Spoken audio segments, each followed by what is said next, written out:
Hello and welcome back to another edition of the GSMC College Football Podcast presented to you by the GSMC Podcast Network on this Tuesday, May 20th.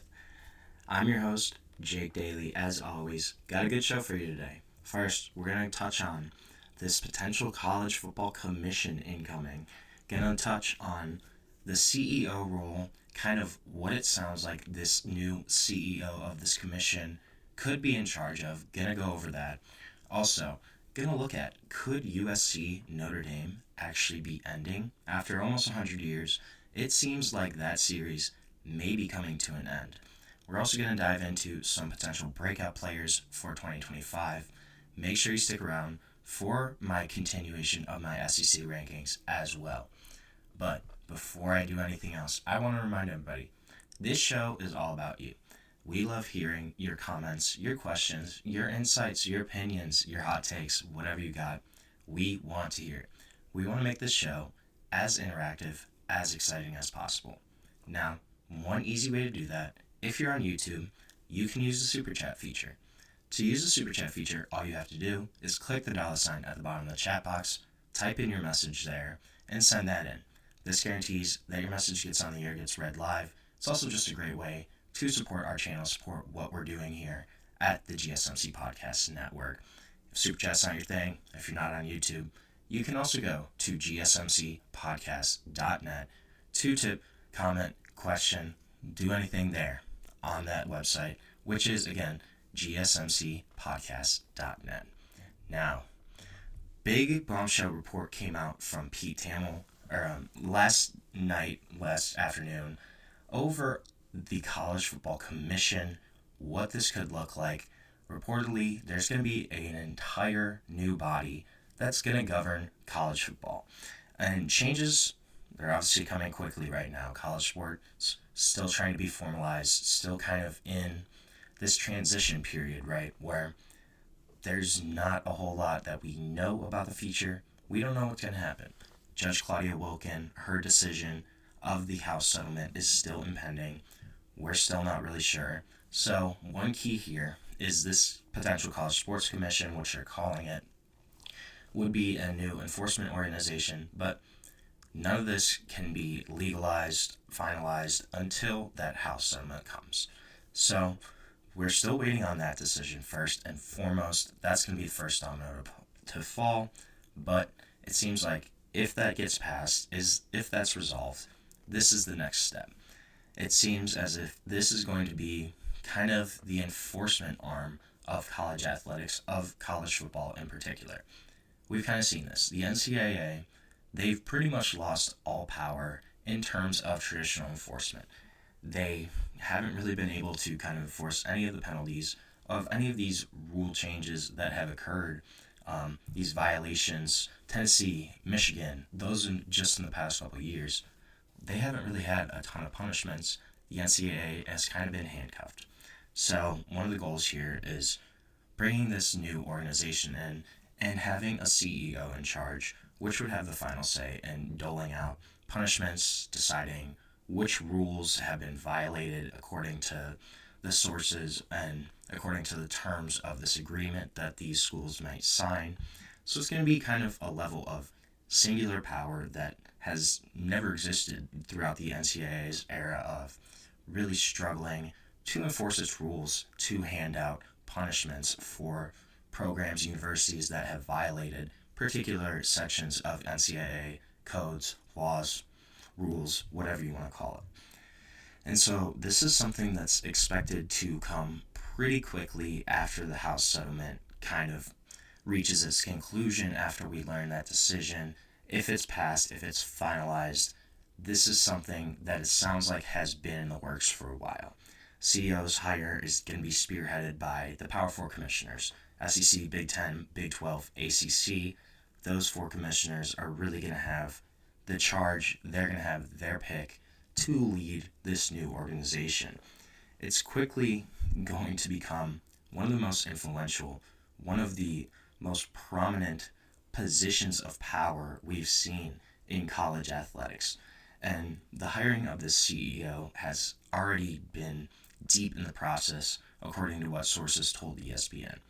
The conducting of the search process kind of before the job can even officially be created is just indicative of how quickly this billion-dollar industry is going to have to transform again, pretty much overnight again, before games are played in August. This has to be done before the season starts. We need to know who's going to enforce these rules. If something happens during 2025 in which a university program violates specific rules, what's going to happen? Who's enforcing that? So these decisions all need to be made in the next couple of months. There's not a quick timeline for that. It kind of shows how quickly the entire industry is banking on this change, banking on this house settlement coming in. And this is going to be a position, it's going to be one of the faces of the new era. Sources have told ESPN to don't expect this person to be a household name to a lot of casual college football fans. Expect it to be somebody that comes from outside college athletics, kind of outside that realm. Somebody maybe in business, politics, something outside of the college football realm. I wouldn't think Nick Saban here.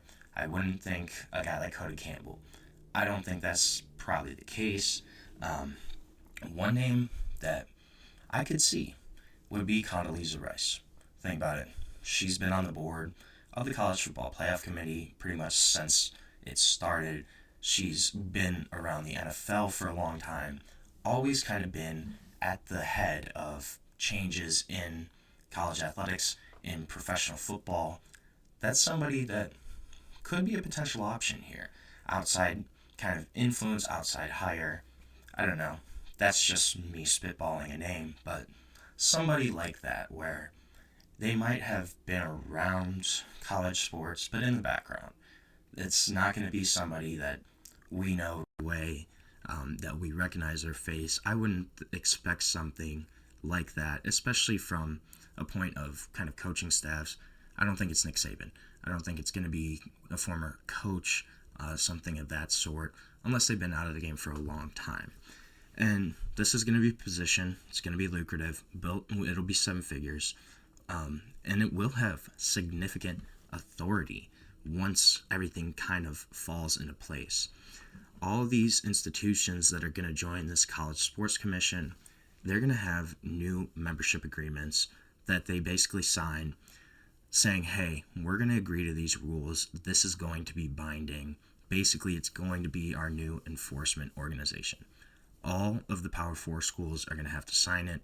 I would assume Notre Dame is probably included in that as well. But at a minimum, the Power 4 schools are going to have to sign this agreement or risk being left out of this new era. And so the CEO, they're going to have to make sure pretty much everything's enforced, make sure the governance model of this new commission is sound. It's going to be a critically important role for the future of college sports in general, and then college football in particular. There's probably going to be a board. The commissioner or the CEO is expected to report to a board, which most likely would include the Power 4 commissioners as well. Big 10, SEC, 12, ACC. And then they're also probably going to be put in charge of essentially running the systems that have kind of been put in place.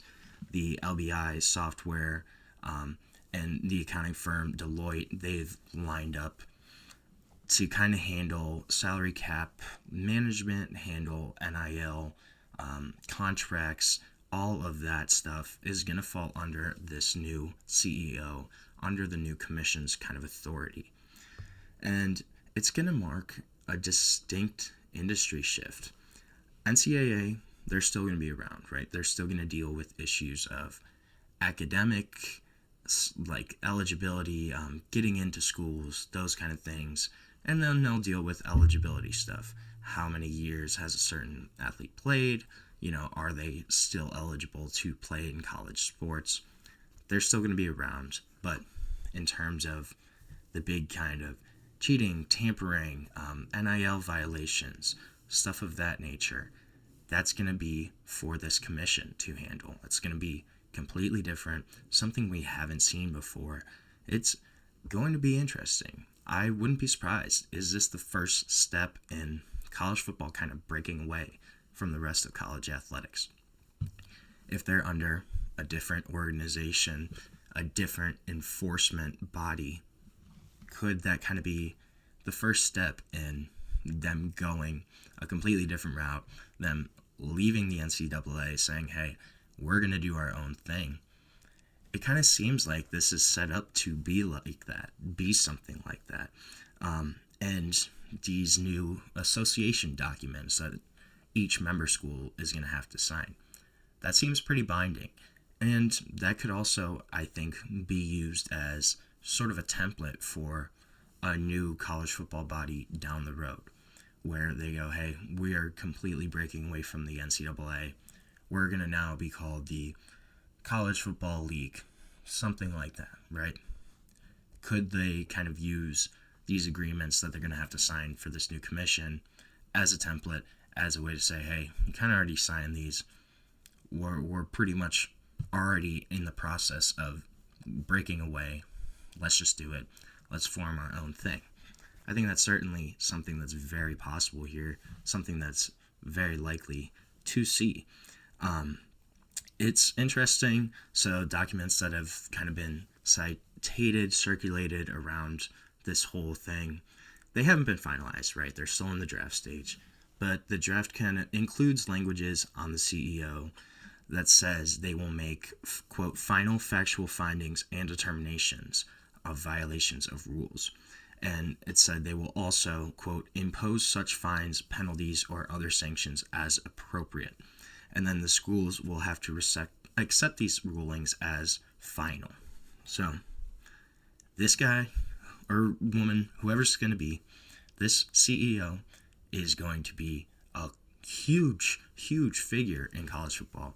They will have final say on if a school gets banned, if a school has to pay a significant fine, if they have to leave spots off the roster for a certain number of years, if they're out of bowl eligibility for how long. It's all going to come down to this one position. It's something we haven't seen in college football before. It's something that's going to be extremely interesting to kind of see how it all breaks down. And whoever fills this role is going to have a huge responsibility on their shoulders to get it right, to set the foundation of this entire new era of college football. So right now, we're going to take our first break of the show.